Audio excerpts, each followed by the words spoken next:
പറഞ്ഞു വരുന്നത് നിക്ഷേപകന്റെ ആത്മഹത്യ ആ സംഭവത്തെക്കുറിച്ചാണ്. എന്തായാലും അതിൽ ആരോപണ വിധേയരെ സംരക്ഷിക്കുന്ന നിലപാടാണ് ഇപ്പോൾ കട്ടപ്പന റൂറൽ ഡെവലപ്മെന്റ് സൊസൈറ്റി ഇപ്പോൾ എടുത്തിരിക്കുന്നതെന്ന് പറയുന്നു.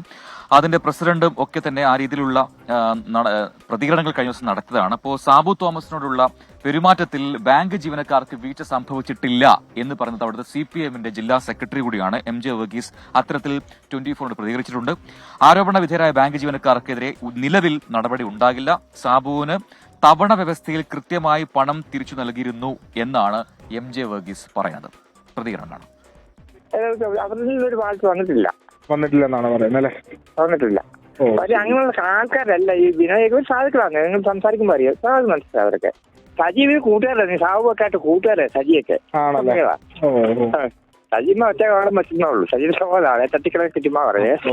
ആരും കുഴപ്പക്കാരല്ല, സാറിന്റെ സാബുവും കുഴപ്പക്കാരല്ല. മേരിക്കൊച്ചെന്ന് പറയുന്നത് അവരുടെ കടയൊക്കെ ഞാൻ ഉദ്ഘാടനം ചെയ്തത്.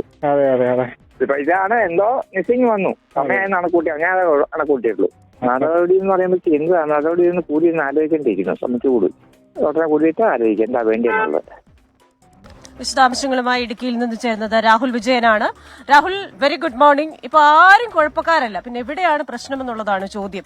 ഇപ്പോ ഈ അധികാരമില്ലാത്തവരുടെ മേൽ, ദുർബലരായവരുടെ മേൽ അവസാനം അവർ പാവാടാ എന്ന് പറഞ്ഞു നിർത്തുന്നിടത്ത് കാര്യങ്ങൾ തീരും. ഒരു ജീവനല്ലേ നഷ്ടപ്പെട്ടത്. മാത്രവുമല്ല, ഇന്ന് കൂടുതൽ പേരുടെ മൊഴി ഈ ഒരു വിഷയത്തിൽ എടുക്കുകയാണ്. ഏറ്റവും പുതിയ അപ്ഡേറ്റ്സ് എന്താണ്? കൃഷ്ണ പ്രജിൻ, ഇതിൽ ഏറ്റവും പ്രധാനപ്പെട്ട കാര്യം റൂറൽ ഡെവലപ്മെന്റ് സൊസൈറ്റി പ്രസിഡന്റാണ് MJ വർഗീസ് എന്നുള്ളതാണ്. അദ്ദേഹത്തിന്റെ ആദ്യ പ്രതികരണമാണ് ഇപ്പോൾ 24 നടത്തിയിരിക്കുന്നത്. ഈ സംഭവം വാർത്ത വന്നതിന് ശേഷം, ഈ സാബുവിന്റെ ആത്മഹത്യ നടന്നതിന് ശേഷം ഈ ബാങ്ക് ബോർഡ് മെമ്പർമാരോ അല്ലെങ്കിൽ ആരോപണ വിധേയരായിട്ടുള്ള ബാങ്ക് ജീവനക്കാരോ ഒന്നും പുറം ലോകത്തേക്ക് ഇറങ്ങിയിട്ടില്ല. അവരെവിടെയോ ഒളിഞ്ഞിരിക്കുകയാണ്. ഏതായാലും ഫോണിൽ ഒന്ന് വിളിച്ചപ്പോൾ അവരെ കിട്ടുകയും ചെയ്തു. അപ്പോഴാണ് ഈ ബാങ്ക് ജീവനക്കാരെ, ബാങ്ക് സെക്രട്ടറിയെയും അതുപോലെ തന്നെ മറ്റ് 2 ജീവനക്കാരെയും സംരക്ഷിച്ചുകൊണ്ടുള്ള MJ വർഗീസിന്റെ ഒരു പ്രതികരണം വന്നിരിക്കുന്നത്. ആത്മഹത്യാക്കുറിപ്പിൽ പേരുള്ള 3 പേർക്കെതിരെയും നടപടിയുടെ ആവശ്യമൊന്നും നിലവിലില്ല എന്നുള്ളതാണ്. അവർ സാധുവായ മനുഷ്യരാണ് എന്നുള്ളതാണ് MJ വർഗീസ് പറഞ്ഞിരിക്കുന്നത്. സാബുവും സാധുവായ മനുഷ്യരാണ്. സാബു ആത്മഹത്യ ചെയ്തു എന്ന് പോലും വിശ്വസിക്കുന്നില്ല.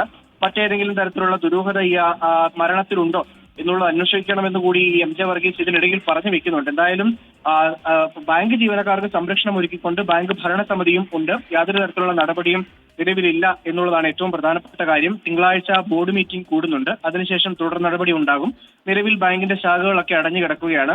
25ഓളം പേർ ജോലി ചെയ്യുന്നതാണ്. അവർക്ക് ജോലി നഷ്ടപ്പെടുന്ന അവസ്ഥയിലേക്ക് പോകില്ല എന്നുള്ളത് കൂടി ബാങ്കിന്റെ ഭരണസമിതി പറയുന്നുണ്ട്. എന്നിരുന്നാലും ഈ ആത്മഹത്യാക്കുറിപ്പിൽ പേരുള്ളവർക്കെതിരെ ഒരു പേരിനെങ്കിലും ഒരു നടപടി എടുക്കേണ്ടതല്ലേ എന്നുള്ളതാണ് ചോദ്യം.